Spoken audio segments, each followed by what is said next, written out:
Gente, tudo bem? É, Essa aqui é a aula 2, né? E a primeira parte que eu vou falar sobre o coração e respiração, tá bom? Em morcegos.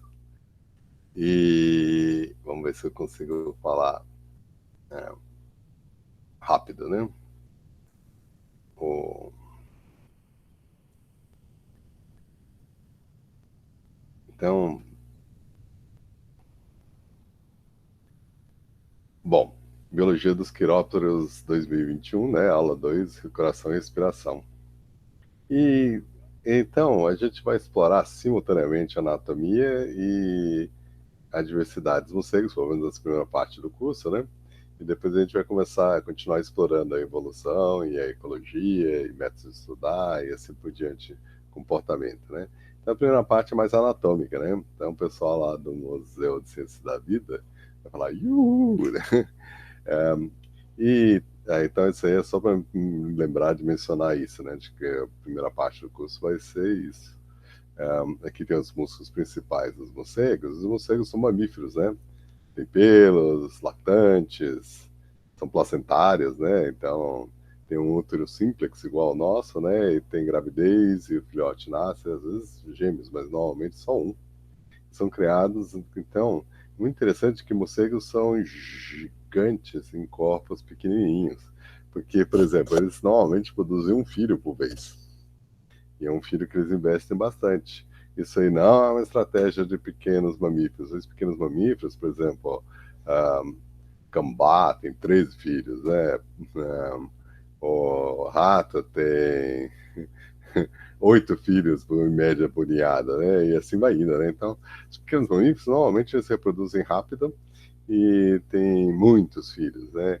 Então, eles são estrategistas R. E os morcegos deveriam ser estrategistas R, mas as demandas do voo faz com que eles vivam muito mais tempo. Então, um ratinho nasce, desmama, atinge a idade reprodutiva, tem filhotes às pancas e morre em um ano, né? Dificilmente passa de 2 anos, né? E um morcego, tem morcegos que vocês foram levados para o zoológico e estão há 17 anos no zoológico, né? Ou foram marcados, né? Você coleta eles 2 décadas depois, eles ainda estão vivos e bem, né? E então, em vida longa, animais grandes, né? Filhotes, um por vez, talvez 2 por ano, né? Mas uma gravidez inteira e só nascer um filhote, isso é estratégia. Os filhotes morcegos demoram um tempão, né? Porque eles têm que desenvolver o cérebro neurologicamente para poder sair voando por aí e fazer a colocação, né? Então são coisas complexas que requerem o uso do cérebro inteiro, né? E para chegar lá, né? O morcego tem um longo período de maturação, né? Comparado com roedores e marsupiais pequenininhos, né? Sórex, né? O insetívoro, né? E provavelmente isso aí tem a ver com a habilidade de voar. As aves também têm isso, né? Elas vivem mais tempo do que deveriam. Então aí eu adoro uma foto que tem um casal de ornitólogos, né? Tirou foto com um casal de albatroz, né? Eles aninharam, né? Aí depois, 50 anos depois, né? Tá bem velhinhos e decrépitos, os ornitólogos ao lado do mesmo casal que, né, de aves marinhas, né? E estão se reproduzindo. Todo ano estão vindo lá na ilha para se reproduzir. E estão bem, né? 50 anos depois estão ótimos. Então, né, talvez isso aí tenha um pouquinho a ver com o fato de que pensa num táxi, né? Às vezes você vê um táxi, ele tá todo arrebentado, todo quebrado, todo velho, né? E mesmo assim o cara tá circulando por aí, né? O Uber, né? O carro parece que ele tem que dar a partida a você e ele empurrando o carro, né? Por quê? Porque se o carro quebra, não tem problema, né? Você tá no chão, né? No chão não passa, né? Só que um avião, um helicóptero, ele tem que estar num padrão de funcionamento muito mais alto. Porque se tiver algum defeito, algum probleminha, ele despenca lá de cima e morre todo mundo, né? Então, falhas são muito mais problemáticas no organismo aéreo do que no organismo terrestre. Então, morcegos e aves, eles têm uma expectativa de vida muito maior, e talvez isso esteja relacionado simplesmente porque o padrão de manutenção é muito melhor, né? Se você tem uma propensão a ter ataques cardíacos, desenvolver câncer e assim por diante, como que você vai voar por aí?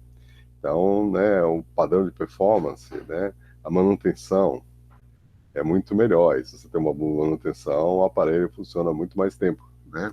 Então, os morcegos, então, estariam dentro desse contexto, né? Mas também tem o estilo de vida. Então, como hoje é o coração, só lembrando para vocês, o coração humano, né? Você tem a vena cava, né? Inferior e superior, ou seja, a maior veia de todas está vindo do corpo, com todo o sangue do corpo, ele deposita esse sangue no átrio direito, né?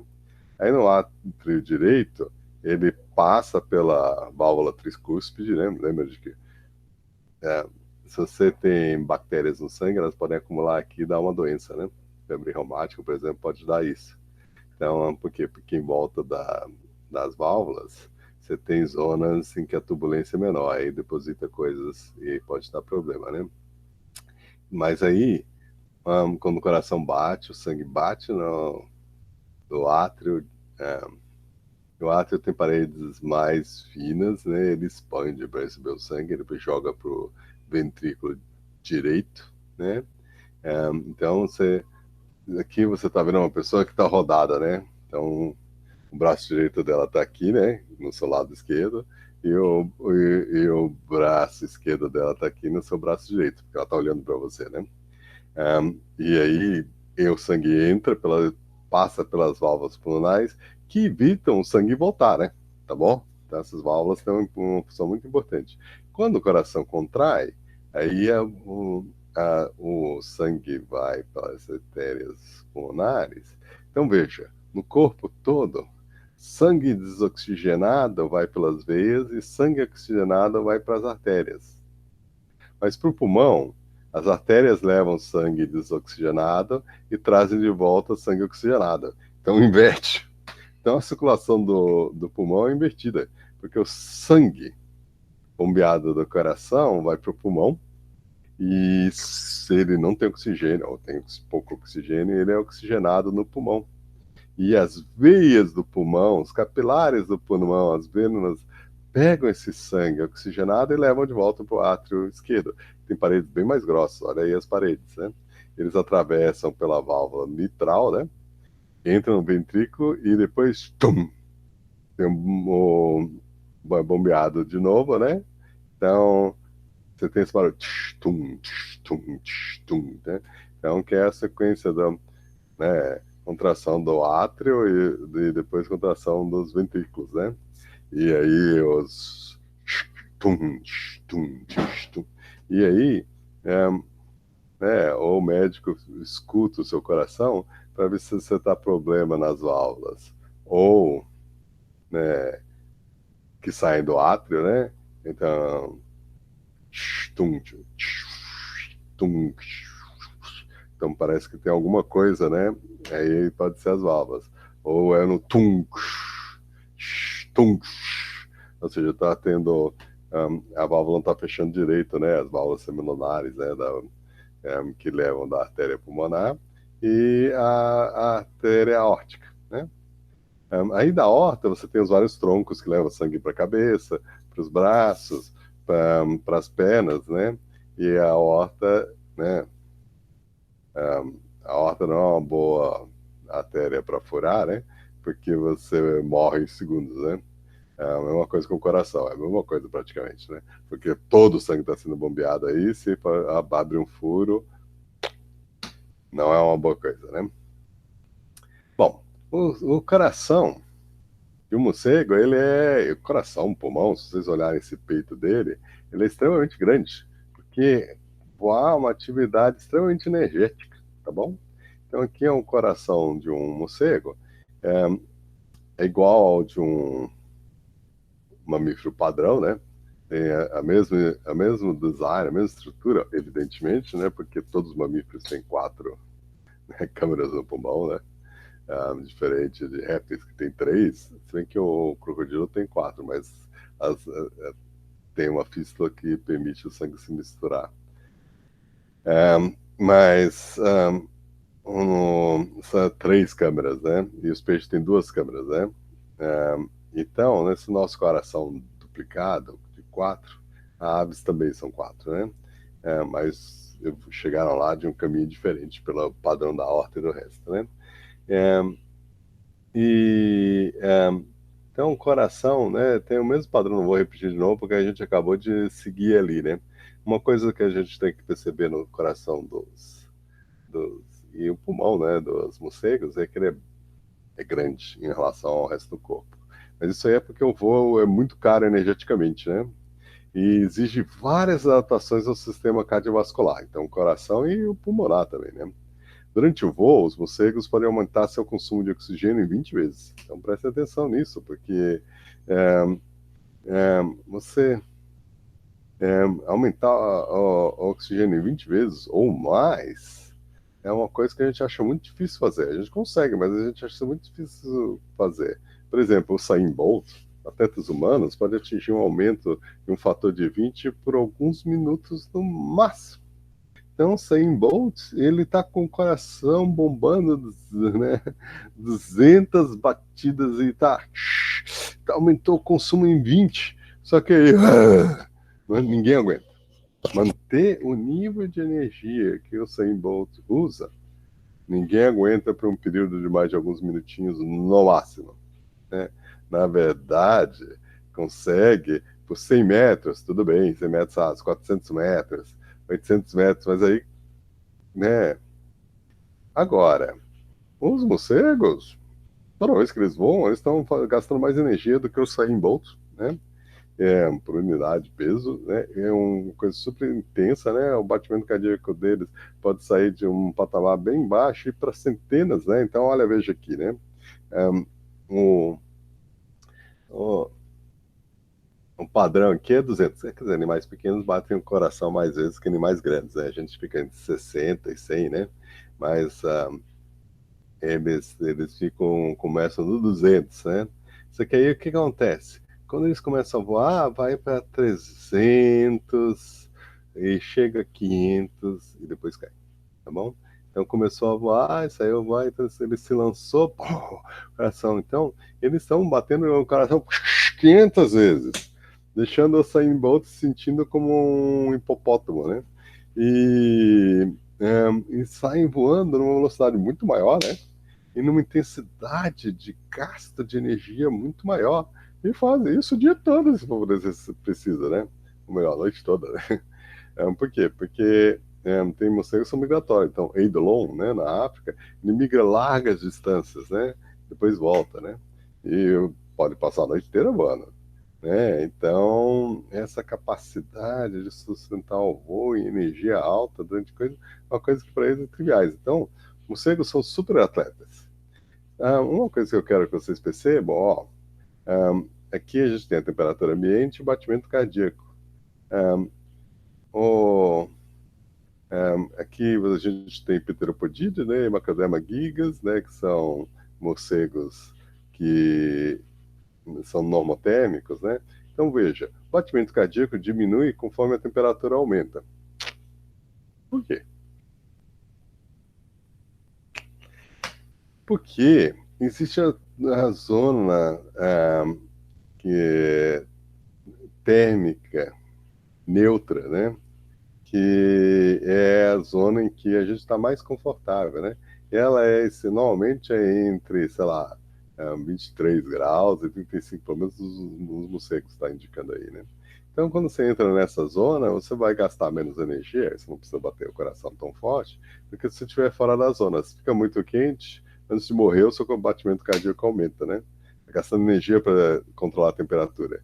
E se está frio, o seu metabolismo aumenta. Por exemplo, hoje fez -1 em Curitiba, né? Tem família lá, né? E a sensação térmica era -3, né?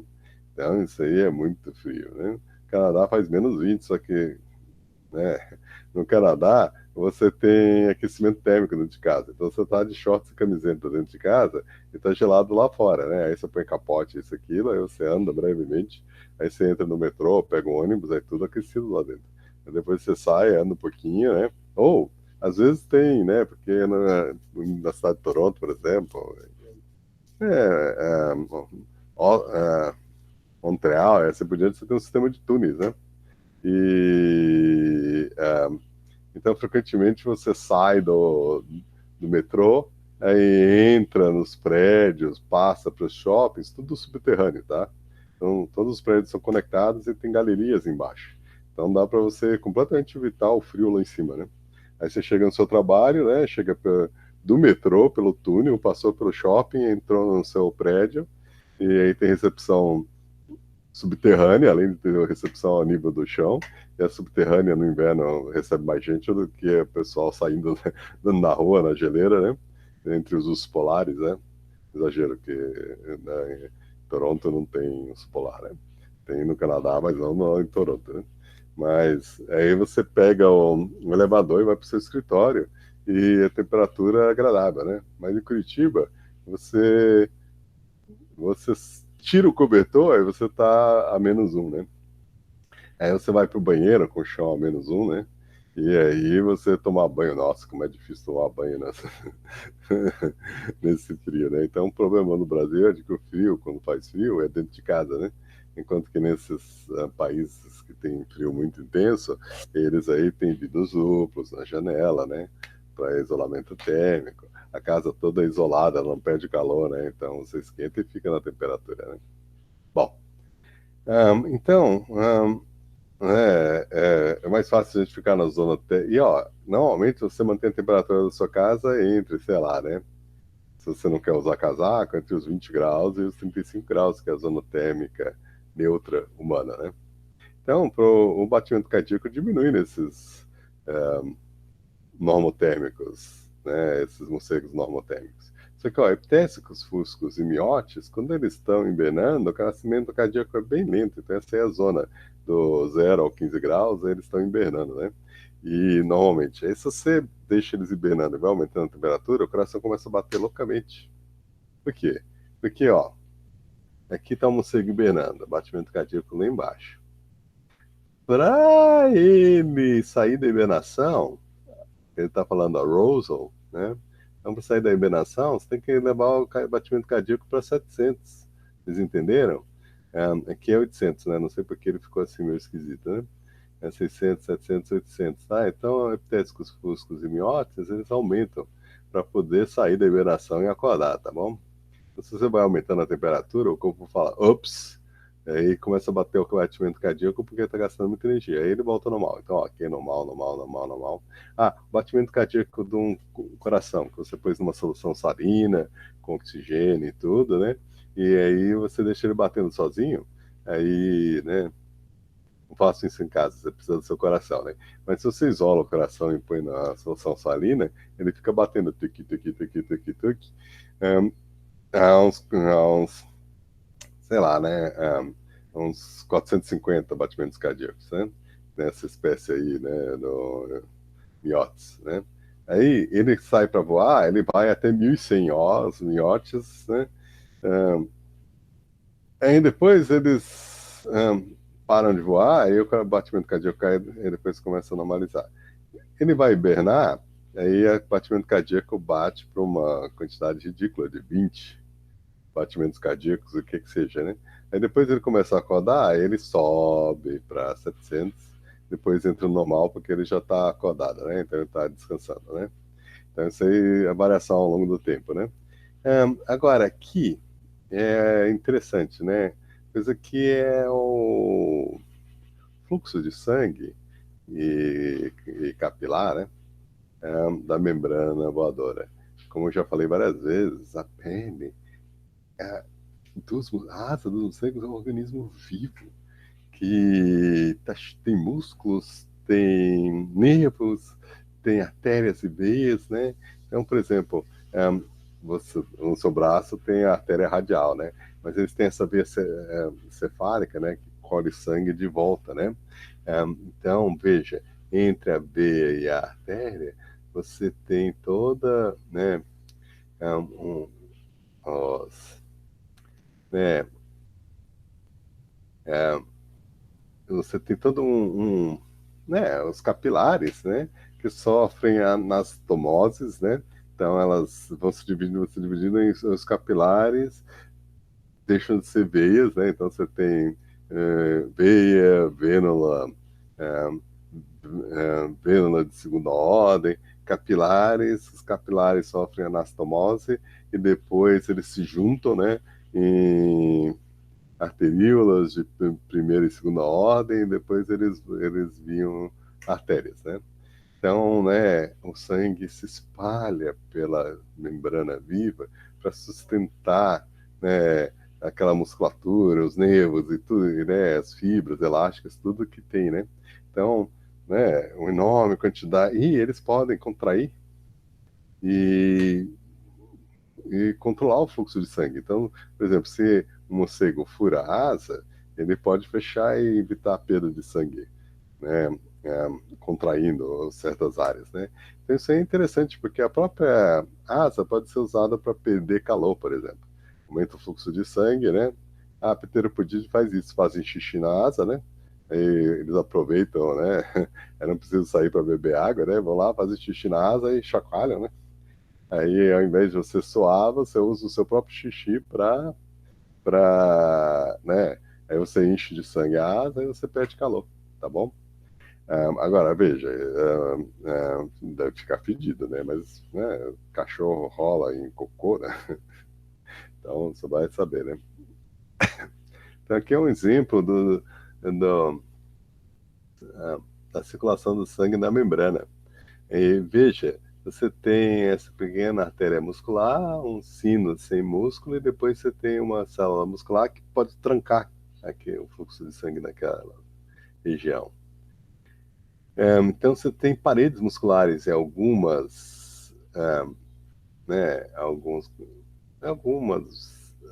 artérias, né, que podem fechar, funcionam como válvulas, que podem fechar o fluxo de sangue na asa, né? É, então, você tem um esfíncter muscular e você pode inflar esses sinos elásticos não musculares que servem para regular o fluxo de sangue. E aqui é mudanças de pressão ao longo da asa, né? Então, conforme você progride para as arteríolas, capilares e vênulas, né? Aí você tem uma queda de 66, né? Para quase zero na, na pressão do sangue. Então, né? A pressão vai diminuindo, né?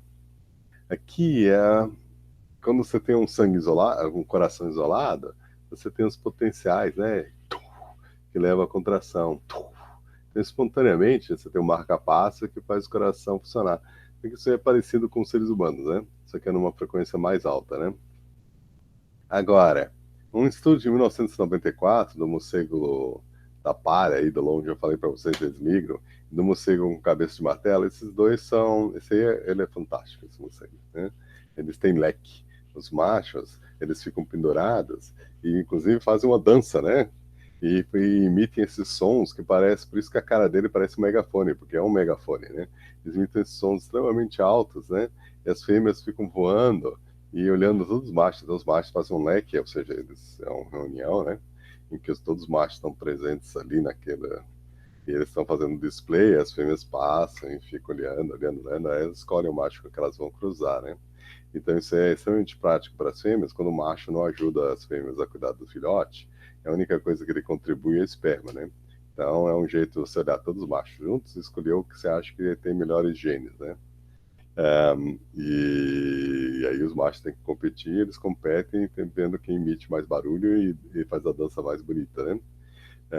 Então, realmente é uma situação que você fica pensando naquela musiquinha, leque, leque, leque, leque, porque eles estão todos dançando, né, se balançando e fazendo som, né, e se aparece uma fêmea voando perto deles, eles ficam, aumentam intensamente, né. Bom, Então, por isso que eles têm essa cara tão... É o Hypsignathus monstruosus. Realmente, eles fazem jus ao nome, tá? Bom, é, um, um estudo de 1994, acho que eu mandei para vocês esse estudo, né? Encontrou uma razão de troca respiratória média de óxido de carbono produzido e oxigênio usado de aproximadamente 0,78. Entre essas duas espécies, a raposa voadora grisalha e o morcego fugivo, as frequências cardíacas máximas durante o voo variavam entre 476 por batimentos por minuto e 728 por minuto. Então, essa taxa de oxigenação é muito alta comparada aos seres humanos, tá bom? E o batimento cardíaco, veja, quanto maior, né? O morcego, maior o batimento cardíaco, né? Então eles funcionam, animais pequenos funcionam no metabolismo mais alto, mas o metabolismo do morcego voando é extremamente alto. Então aqui, dando um look no Hypsognathus monstruosus, a traqueia deles é tão desenvolvida que ela entra na cavidade torácica. Então, tá aqui o osso, tá vendo? O osso aqui né, do externo, e veja, a traqueia desse morcego, o macho, né? Ela entra na cavidade torácica, espreme o coração e os pulmões para o lado, né? Então, isso aí realmente é uma adaptação monstruosa, né? Que a traqueia invade, empurra o pulmão e o coração para o lado, né? Então, eu acho isso muito impressionante, né? Bom, ventilação em morcego tropical noctíleo albiventris, né? Em função da temperatura ambiente. Veja, de novo, a gente está vendo aquele fenômeno, né? Que quando a gente entra na zona termoneutra, entre 30 e 35 graus desse morcego, tudo diminui. Então, numa temperatura mais alta, né, a frequência respiratória é mais alta, o volume do pulmão é mais alto, o volume por minuto é mais alto, né? Então, não só o volume total, mas o minute volume, né? E a capacidade de extrair oxigênio também é tudo mais alto. Mas quando a temperatura fica mais agradável, ou seja, dentro dos limites, aí você diminui tudo isso aí, tá? Então, o frio faz com que eles gastem mais energia, a não ser se eles estejam hibernando, né? Isso aí seria o moral da história, né?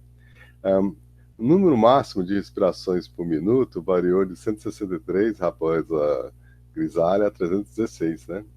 Então, eles, eles, eles têm capacidade de oxigenação muito grande. Além disso, os megaquirópteros têm volumes pulmonares excepcionalmente grandes em relação aos seus tamanhos, porque eles têm pulmões e corações maiores, né? Enquanto que mamíferos terrestres, como os mussaranhas, têm um volume pulmonar de 0,03 por grama de peso corporal, espécies como o cego fugível Dragonete de Wahlberg, Epomorphos wahlberg, tem volumes pulmonares 4,3 vezes maiores, ou 0,13 por grama, né? Então, os morcegos, comparado com animais de metabolismo alto, como mussaranhos e ratinhos, eles têm uma capacidade de oxigenação muito maior. Pulmões grandes, corações grandes, permite fazer isso, tá bom? Essa é a moral da história. Mesmo esse coração que foi apertado para o lado, né, nessa espécie, eles conseguem, né, esse nível de oxigênio, aproximado de 0,88, é muito alto, tá? E, bom, então esse aí é o Eidolon, o migrador, né? O morcego migrador, né? Aqui é a taxa de respiração e o uso de oxigênio de uma raposa voadora antes, durante e depois do voo, num túnel de vento, né? Que aí você obriga eles a voar numa velocidade, você soprado embora, né? E veja, é igualzinho um coração. Ou seja, aqui é o consumo de oxigênio e do outro lado é a taxa respiratória, né? Então as bolinhas são a taxa respiratória e a linha sólida é o uso de oxigênio. Os dois aumentam dramaticamente durante o voo e diminuem. Então é igual o batimento cardíaco, né? Muita energia. Então eu espero que você seja, voo, gasta energia, corações grandes, pulmões grandes, maior capacidade de oxigenação, batimentos cardíacos enormes, né? Aqui É a taxa de wing beat frequency and respiration rate. Então você bota os morcegos quando eles voam, eles aproveitam para acoplar.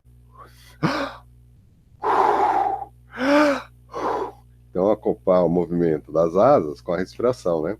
Então, a taxa de voo, né, batimento todo das asas é igual à taxa de respiração, né?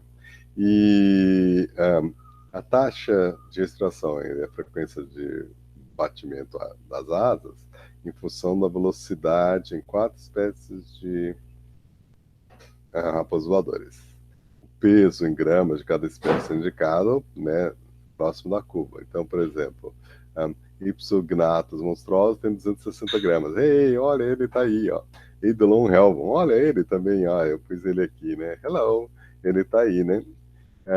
260 gramas, né? Conceitos egípcios eles não botaram, né? E Pteropus policéfalos, 647 gramas. Esse aí é quase 1 quilo de morcego, né? E veja, o que vocês estão percebendo é que a taxa de respiração é menor em velocidades mais altas. Por quê? Bom, se você vai andar com um amigo seu que tem perna muito comprida ou perna muito curta, se você é educado e você andar rápido com um amigo de perna grande, ou andar devagarzinho com um amigo de perna pequena, você vai perceber que você vai gastar mais energia do que no padrão normal de caminhada a céu, né? Então, se você anda mais rápido, que é o caso daqui, né? Essa curva começa a aumentar, essa curva começa a aumentar. Você anda mais lento, aí você gasta mais energia. Então, a energia gasta para sustentar o voo em velocidades baixas é maior do que em velocidades mais altas, mas a gente já viu isso aí, quando você corta o ar, você gera empuxo. Quanto mais rápido você vai, mais empuxo você gera, tá bom? Então tá tudo conectado. E é isso, gente. Então, não sei se são algumas coisinhas que eu queria falar, porque já deu meia hora mais ou menos. Então, isso aí é algumas coisinhas que eu queria falar sobre respiração e coração, tá? Um, Fiquem atentos para mais informações. A aula que vem vai ter um pouquinho mais de anatomia, né? Mas, claro que ainda não acabou. Daqui a pouco eu gravo sobre a família Pteropodidae, né? Então, vou parar a apresentação aqui, parar a apresentação. E aí tem que parar a gravação. Tem para gravação. Então, tem mais aí, parte 1, aula 2, terminada. Olha, fica perguntando